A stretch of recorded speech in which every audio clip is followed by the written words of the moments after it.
Ko'z qo'rqoq qo'l botirdi, banka yopish sezoniga yana bitta yengil retsept. Baqlajonlarimizni yaxshilab yuvib, yarim oysimon to'g'rab, qizib turgan yog'imizda jazillatib qovurib olamiz. Retseptimizning eng sirli joyi bolgarskini xuddi videoda ko'rsatilgandek bo'lib olib, ichiga pomidor bilan chesnok solib chiqamiz. Bozorga tushganingizda bolgarskini achchig'i chiqmaydigan sortidan beringlar desak, bekitib qo'yishgan eng shirin navlisdan olib berishadi. Yusupskiy pomidorlarimizni xolisiz terkadan, xolisiz misrovkadan chiqarib, qozonda qolgan yog'imizda qovurishni boshlaymiz. Olma sirkasi, tuz, shakar, murch, dungan qalampiri bilan yana ham mazaliroq. Yarim soat qaynatib, pishishiga 5 minut qolganda baqlajon, ukrop, kinza, rayhonlarimizni sovaramiz. Sterillangan bankalarimizni ichiga birinchi bo'lib bolgarskilarni solib, qolganiga baqlajonli massadan solib, shu ketma-ketlikda terib chiqamiz. Nima necha kilo solganim to'liq yozma retseptini video tagida yozib qoldiraman. Hozir saqlab, yurichani bosib qo'ying. Bilasiz-ku, ko'nglim ko'tariladi. Yetganchi qizlajonlar, videoni oxirida bitta sirim bilan bo'lishmoqchiman.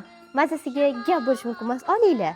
Bonkali yopganimda uyga ro'zg'orlik qilganda eng katta yordamchim bozorli приложенияsi. Oldingidek qog'ozga yozib yo'qotib qo'y spiskani degan narsa bo'lmaydi. Bozorli приложенияsida o'zingizga kerakli spiskani tuzib olasiz. Hattoki ichi to'la retseptlar. Bozorli приложениясini ichida, masalan, shatda o'zingiz xolodilnikingizda bor narsani yozasiz. Kartoshka, piyoz deb yozsangiz, sizga bitta retsept ham chiqarib beradi. Qulayligini qarang. Asosiysi bu приложение mutlaqo bepul. Xohlasangiz Androidga, xohlasangiz App Store'ga yozib olishingiz mumkin. Shunday App Store'ga kirasizda, bozorlik deb yozsangiz, o'zi chiqib keladi. Skachat qilib mazza qilib ishlatasiz. Tavsiya qilaman.